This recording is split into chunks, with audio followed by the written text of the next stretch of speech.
আমি আমি পাস করেছি, জানিস আমার মা কি বলেছে? আমার মা বলেছে ফেল করলে রিক্সাওয়ালার সাথে বিয়ে দেবে, পাস করলে একটা বড় লোক ছেলে দেখে বিয়ে করবে। তাই পাস করেছি তো, তার জন্য বড় লোক ছেলের সাথে একটু গল্প করছি।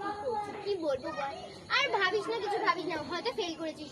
শোন বলি, দেখ, পাস করলে যা, ফেল করলে মানে ফেল করলেও তাই। হ্যাঁ, কারণ পাস করলে ভিমবার দিয়ে বাসন মাজবো, আর ফেল করলে ছাই দিয়ে বাসন মাজবো। আরে মনা, হয়তো তুই ছাই এই মনা, এত গল্প মেতে গেছে, কি বলবো, ওই জন্য এই বছর ফেল করেছে।